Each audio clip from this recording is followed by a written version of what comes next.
que en unos momentos les va a ofrecer la película Carta a una desconocida, dirigida por Max Ophuls en el año 1948. Es una película excepcional, yo diría en una sola palabra. Está producida por John Houseman, que fue la mano derecha de Orson Welles en el Mercury Theatre durante bastante tiempo, y precisamente uno de los componentes del Mercury Theatre, Howard Koch, es el guionista, el adaptador de esta película, basada en un relato breve o en una novela breve de Stephen Zweig. Digo esto porque la película marca el inicio de la carrera de Max Ophuls en Hollywood, donde llevaba bastante tiempo sin poder realmente trabajar con continuidad. Y precisamente estas dos personas estupendas, John Houseman y sobre todo el guionista Howard Koch, es el que pensó que era la persona ideal para poder llevar a cabo esta historia. ¿Por qué? Pues muy sencillo, porque Max Ophuls es Viena y Max Ophuls es realmente el romanticismo que sale de las páginas de Stefan Zweig.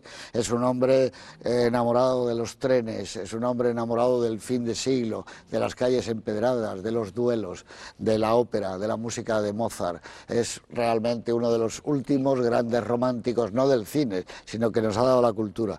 Yo creo que en esta época donde están cambiando tanto las tecnologías, donde los nuevos cineastas filman de una manera que podríamos decir que no tiene nada que ver con el clasicismo, por supuesto que no es nada peyorativo, pero en esta época de transición tan grande en el cine y en los medios de comunicación, sobre todo en la comunicación, pero esta película, para los que no la conozcan, va a ser realmente uno de los más grandes regalos que hoy puede ser dado, porque es sin paliativos una de las grandes obras maestras que ha hecho el cine, no el cine de los años 40, el cine en general.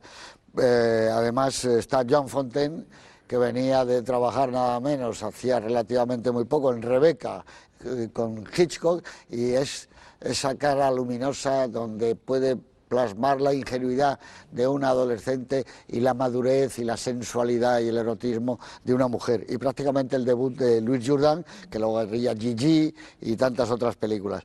Hablaremos de ella con calma, pero me gustaría que mis amigos antes dieran unas breves palabras de introducción. Fernando Rodríguez Lafuente, buenas noches. Buenas noches, José Luis. Bueno, aquí tienes además un guionista como Howard Koch, que venía de ganar el Oscar, uno de ellos, por Casablanca, ¿no? Y que por eso pudo influir en que dirigiera la película Lubitsch.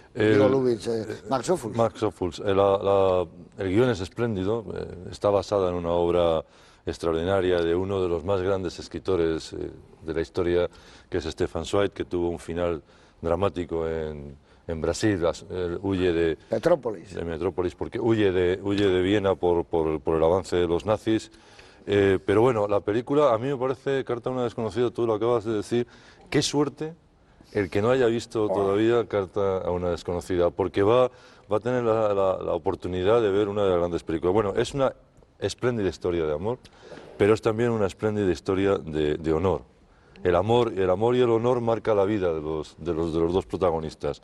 Y hay una frase que les recuerdo a los telespectadores que dice Louis Jourdan en la película, que va a ser casi clave porque es la que abre la película y la que casi cierra la película, en la que está el honor implícito en la actitud de los dos protagonistas. Los dos quedan trastornados por el amor, pero con destinos distantes. Es una obra maestra con Jean Fontaine en estado de gracia, con un Louis Jourdan arrollador en la pantalla, y después con probablemente una frase, si se me permite, a estas horas, y hablando de cine, pues con una frase de Kierkegaard que marca sobre todo al personaje de Jean Fontaine, que se le podía aplicar, que es que quien se pierde por su pasión, pierde menos que quien pierde su pasión.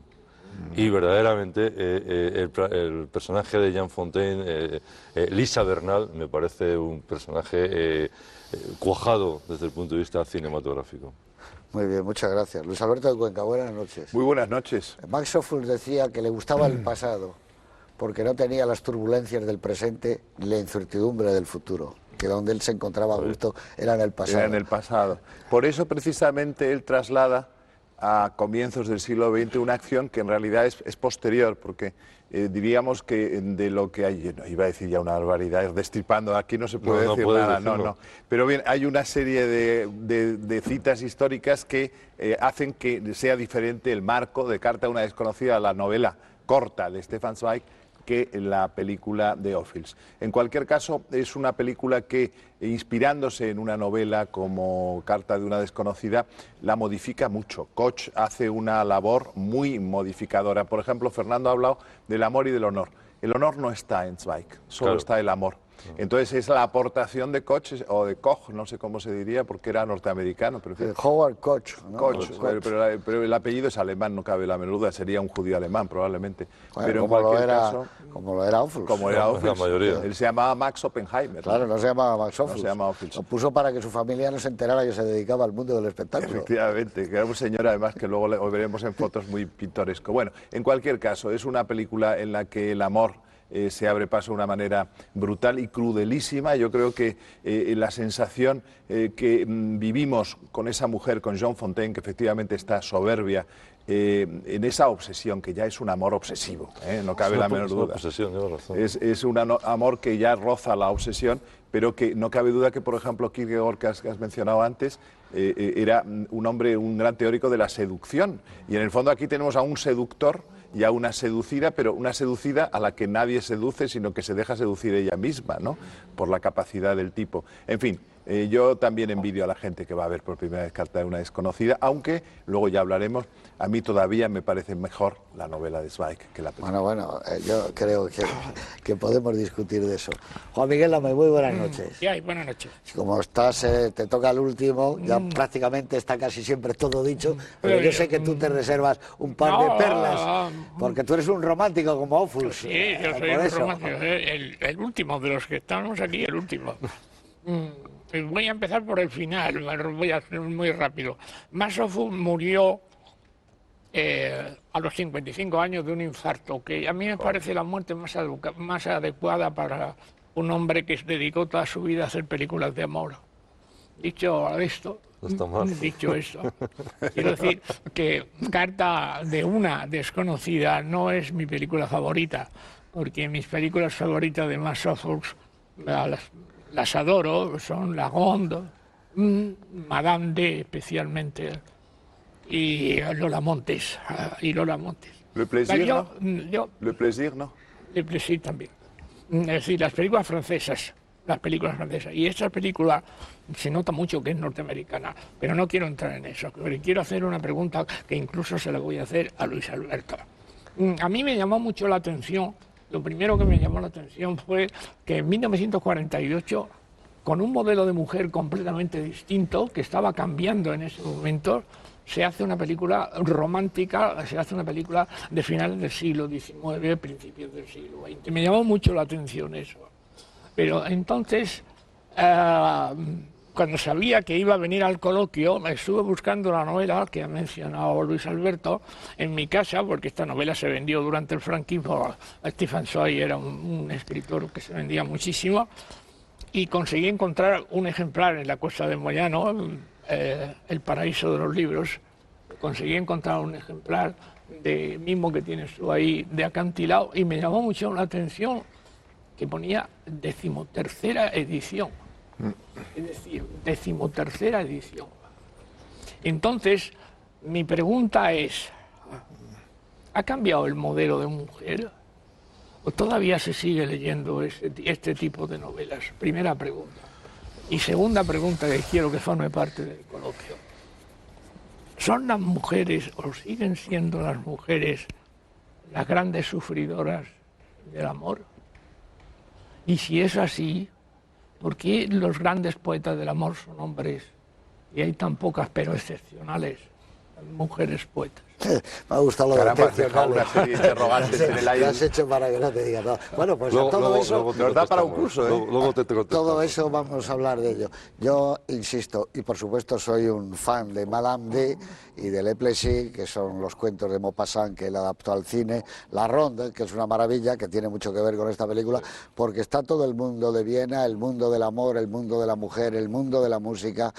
Y sobre todo hay una película de él que creo que marca todo su cine, que se llama Lively, Amoríos se llamó. Que yo tuve la suerte de ver y también tiene mucho que ver con esta película. Son amores, es el duelo, donde era maravilloso aquel duelo porque tenía que disparar el primero, el conde, me parece, y la cámara no estaba allí, sino estaba en los árboles, y suena el primer disparo, y estás esperando el segundo, pero el segundo no llega nunca, con lo cual es que está muerto el protagonista. Pero todo ese mundo de la mujer, que luego hablaremos, está aquí. La película tiene casi 60 y tantos años, esta que vamos a ver. Lively debe tener 80 y tantos. No tiene ni una arruga esta película, está absolutamente nada envejecida. Es una película, yo diría que sin tiempo, es atemporal. Yo creo que es una de las grandes joyas que se hicieron en Hollywood. La película no tuvo éxito porque era una película, según ellos, a la europea. De entonces no existía arte y ensayo, pero hubiera sido de arte y ensayo. Fue rescatada en Londres esta película por un crítico.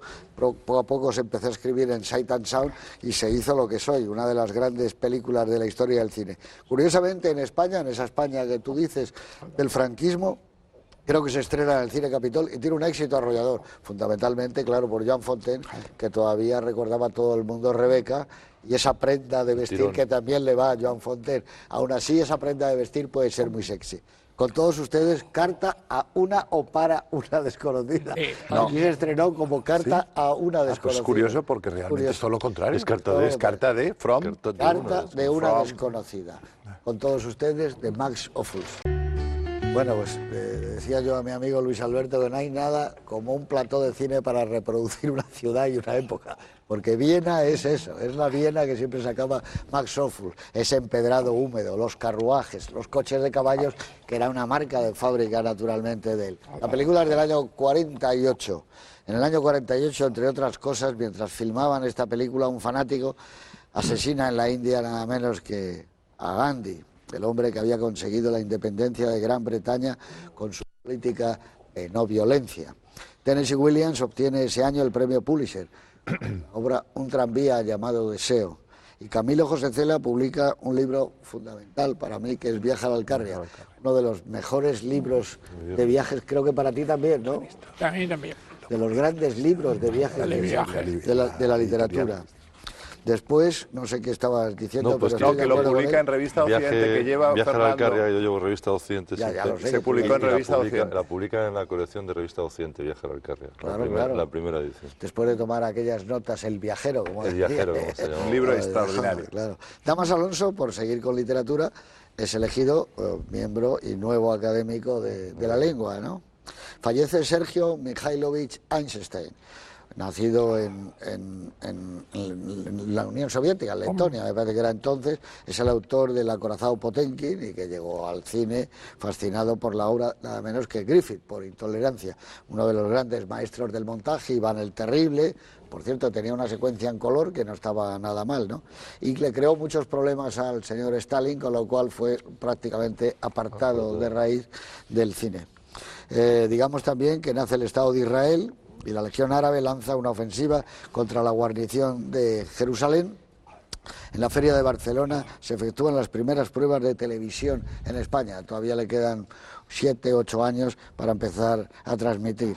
Y muere un gran escritor también, con 60 años, George Bernanos, autor de obras como Bajo el sol de Satán, Los grandes cementerios bajo la luna, El diario de un cura rural, que llevó, por cierto, al cine Robert Bresson. Ahí se ha caído algo, esto es lo bueno que tiene cuando recoges el sonido. Gino Bartali, una de las leyendas de la época, gana el Giro de Italia.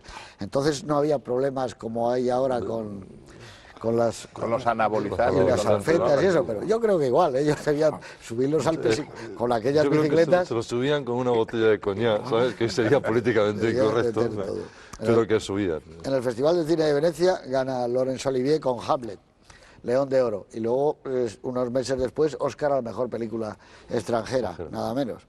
Llega a España, que fue mítico, lo digo por eso, el cantante y actor mexicano Jorge Negrete, y provoca un delirio ya desde el primer momento que el tren le deja en la estación del norte, entre las mujeres, bueno, es una cosa... Y algunas anécdotas en Chicote también. Y esto le viene muy bien a la película que vamos a ver, porque muere en este año Fran Lehár, el autor de La viuda alegre, cuyas resonancias están muy en su cine. El Fútbol Club Barcelona gana la Liga de Fútbol ese año, lo siento Eso no es para noticia los ahora. madridistas. Parece. Ese año sí era Pero, noticia, ¿no? este año sí. Es una obsesión porque venimos aquí, ¿sabes? Nos refugiamos en el 48. Nos refugiamos Y en el 48 y nos viene García y nos dice que en el 48 también ganó el Barcelona la Liga. Y sin Kubala. Y sin Kubala, vamos. Kubala O sea, todavía. es